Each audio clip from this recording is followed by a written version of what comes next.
La vertu de simplicité et de contentement. Garrigou-Lagrange a écrit « C'est avec les âmes simples que parle le Seigneur ». La poursuite des biens matériels est le poison de la spiritualité. C'est Monseigneur Auguste Saudreau qui a dit « Il possède la vertu de simplicité, celui qui veut ignorer les objets dispendieux et qui vit sans excès de luxe ni de raffinement. » Fin de citation. La simplicité, c'est d'aimer et servir le Seigneur de tout notre cœur, de préférence à l'amour des biens du monde. Beaucoup de chrétiens servent deux maîtres. Ils remplissent une fonction dans l'Église et profitent de cette plateforme pour s'enrichir. Mais le contentement pousse l'âme dans une direction unique qui est Dieu. Vivre pour lui faire plaisir, procurer sa gloire. Toute la vie spirituelle consiste en ce contentement progressif qui va de pair avec la sanctification intérieure. Luc chapitre 3, verset 14. Des soldats aussi lui demandèrent, c'est-à-dire à Jean-Baptiste, « Et nous, que devons-nous faire ?» Il leur répondit, « Ne commettez ni extorsion ni fraude envers personne, et contentez-vous de votre solde. » Angèle de Foligno a écrit, « Ô Seigneur, si je ne puis me dépouiller matériellement de tout le terrestre, accordez-moi de me dépouiller au moins de cœur. » 1 Timothée, chapitre 6, verset 8. Si donc nous avons la nourriture et le vêtement, cela nous suffit. Jean de la Croix a écrit « L'Esprit Saint pousse l'âme à la pauvreté matérielle, lui apprend à se contenter de peu, à borner ses prétentions concernant le nécessaire de la vie. » Je veux parler du contentement et du détachement des biens temporels. Philippiens 4, versets 11 à 13. « J'ai appris à être content dans l'état où je me trouve. Je sais vivre dans l'humiliation et je sais vivre dans l'abondance. En tout et partout, j'ai appris à être rassasié et à avoir faim, à être dans l'abondance et à être dans la disette.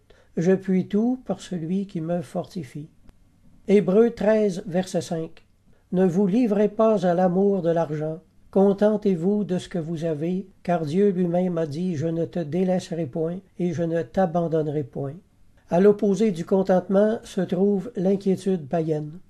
Matthieu chapitre 6, versets 25 à 27. « C'est pourquoi je vous dis, ne vous inquiétez pas pour votre vie, de ce que vous mangerez, ni pour votre corps, de quoi vous serez vêtus. La vie n'est-elle pas plus que la nourriture, et le corps plus que le vêtement? » Jésus est conscient que la pauvreté fait peur. Jésus ne juge pas les pauvres. Au contraire, il leur augmente la foi ici par un enseignement magnifique. Saint Jérôme a écrit « Celui qui vous a donné les choses les plus élevées vous refusera-t-il celles qui sont de moindre importance? » Jésus continue ainsi « Regardez les oiseaux du ciel, ils ne sèment ni ne moissonnent, et ils n'amassent rien dans des greniers, et votre Père céleste les nourrit. Ne valez-vous pas beaucoup plus qu'eux? Qui de vous, par ses inquiétudes, peut ajouter une coudée à la durée de sa vie? » Le Père Doët a écrit « Si vous, chrétiens, oubliez Dieu dans vos calculs, alors vous tomberez dans l'effroyable inquiétude païenne. » Le Père Fernand Fortin a écrit ceci « L'humble se soumet à tous les desseins providentiels avec cet abandon du petit enfant qui s'endort, tout confiant dans les bras de son Père. » Ces paroles évangéliques reviennent à son esprit dès qu'une difficulté matérielle lui semble insurmontable. Fin de citation. Dieu prend d'autant plus soin de l'homme qu'il occupe un rang plus élevé dans la création que les animaux. Si notre Seigneur prend les oiseaux pour comparaison, c'est pour ne laisser à personne la pensée que Dieu puisse refuser le nécessaire à ses propres enfants. Si Dieu agit dans la vie d'un petit oiseau, à combien plus forte raison agira-t-il dans la vie d'un homme? Si Dieu agit dans la vie des incroyants, à plus forte raison agira-t-il dans la vie d'un de ses propres enfants? Dieu se rapproche avec amour de tous ceux qui le reconnaissent pour Père et comme pourvoyeur. Jean Chrysostome a écrit « Si Dieu n'avait pas voulu conserver les êtres qui existent, il ne les aurait pas créés. Or, en leur donnant l'existence, il a établi qu'elles se conserveraient au moyen de la nourriture. Il doit donc leur procurer cette nourriture tant qu'il veut que se prolonge l'existence qu'il leur a donnée. » Fin de citation. La vie que vous tenez de Dieu ne vaut-elle pas plus que le corps que vous tenez de la terre? Jésus, étant dans le vif du sujet, n'a pourtant pas dit aux pauvres « Eh mes amis, si vous devenez mes disciples, Dieu va vous bénir financièrement, vous allez prospérer et faire beaucoup d'argent. » Non, Jésus n'a jamais prêché la prospérité financière. Il a prêché le contentement du nécessaire. Partout dans les 4 évangiles, le Maître a souligné que les biens matériels étaient opposés à sa doctrine. La prospérité n'est pas nécessaire au bonheur, c'est une nuisance au contraire. Mais celui qui simplifie sa vie pacifie son intérieur. Osons croire et Dieu osera agir. Dieu n'a pas besoin que sa puissance soit augmentée, mais que notre confiance le soit. Prenons l'habitude de regarder Dieu comme Père, et nous verrons augmenter notre amour pour lui et notre confiance du même coup. À partir de là, beaucoup de choses deviennent possibles. Être devenu un vrai disciple de Jésus-Christ, c'est être devenu un enfant de Dieu à part entière. Et être devenu un enfant de Dieu, c'est avoir été placé sous sa faveur. Plus nous apprenons à regarder Dieu comme notre Père, plus notre foi en lui permettra d'agir comme tel. C'est ce lien familial, cet amour entre le Père et son enfant qui nous met à l'abri des inquiétudes matérielles. Saint Jérôme a écrit « Si la providence de Dieu nourrit les oiseaux qui sont aujourd'hui et qui demain ne seront plus, elle fera bien plus pour les hommes à qui l'éternité est promise. » Bossuet a écrit « Soyez donc non pas comme suspendus, mais solidement appuyés sur la divine providence. » Jésus nous apprend quelque chose ici, c'est qu'être pauvre n'est pas si effrayant. Si j'ai la nourriture, le vêtement et le logis, je ne suis pas vraiment pauvre, puisque j'ai tout à fait ce qui m'est nécessaire à la vie. Beaucoup de gens se sentent pauvres, mais ne le sont pas. Ils se sentent pauvres parce qu'ils se comparent à d'autres qui ont plus qu'eux. La pauvreté est tout à fait relative. Jésus nous a appris à prier ainsi. « Donne-nous aujourd'hui notre pain de ce jour. » Ce qui veut dire qu'avoir seulement un repas par jour, un morceau de pain, c'est déjà être riche. Une pauvreté acceptée est une grande libération de soucis. Se détacher du monde, c'est se détacher des soucis. 1 Pierre 5, verset 7. Déchargez-vous sur lui de tous vos soucis, car lui-même prend soin de vous. Une ancienne traduction de la Bible a rendu ce verset de la façon suivante. Remettons tous nos soins sur le Seigneur, et il nous nourrira. Et puisqu'il prend soin de nous, jetons toutes nos inquiétudes dans son sein, c'est-à-dire dans son amour. Ben Ferguson a écrit « Face à une situation d'urgence, notre première réaction est de paniquer. Même si la panique est une réaction humaine naturelle, elle demeure une mauvaise réaction. » Ceux qui ont fait ce pas de foi peuvent en témoigner. Je connais un frère qui était agent d'immeuble en France. Il était devenu millionnaire. Un jour, Jésus touche son cœur et vend tout ce qu'il a et le distribue aux pauvres. Il vient ensuite s'établir au Québec et travailler dans une usine à petit salaire. Il m'a lui-même rendu le témoignage qu'il n'avait jamais été aussi heureux de sa vie, de mener une vie aussi libre de tous les soucis que lui causait son ancienne carrière en affaires. Évidemment, tous ne sont pas appelés à faire un choix de vie aussi parfait. Mais on apprend par là que la pratique du contentement et de la foi en la providence divine peut changer un homme en ange sur la terre. Plusieurs se demandent sans trouver de réponse pourquoi leur vie dans la foi est devenue si dénuée de spiritualité.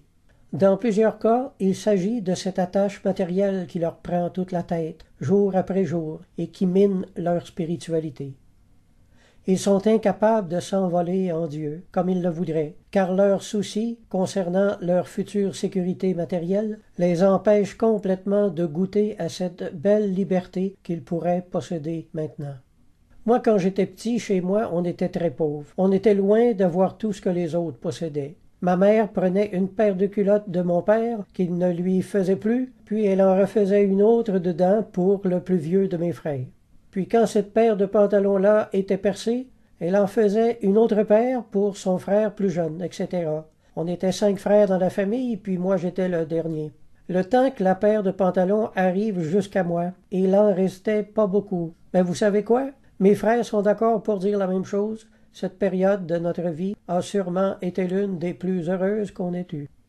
Mais le jour où on a déménagé à la ville et qu'on a vu toutes les belles choses, les beaux vêtements, les beaux jouets, puis les bonnes choses à manger qui existaient, là j'ai été malheureux parce que je voulais avoir tout ce que les autres avaient.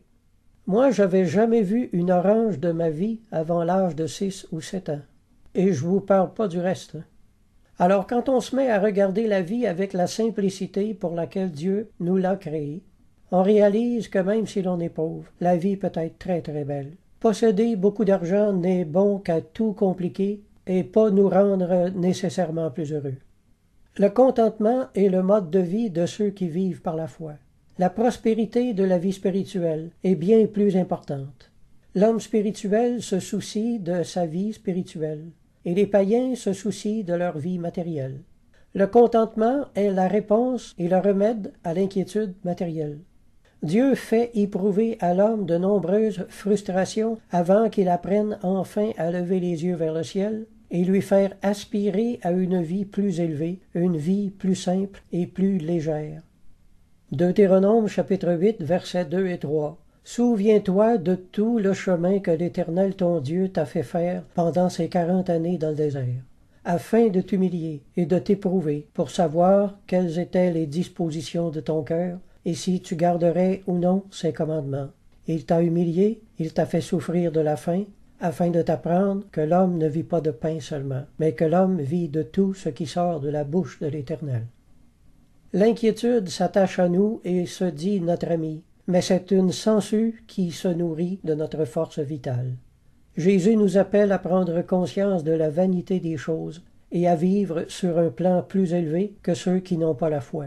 Saint Augustin a écrit « Pourquoi errez-vous de tous côtés, âmes inquiètes, cherchant des biens pour vous et pour votre corps?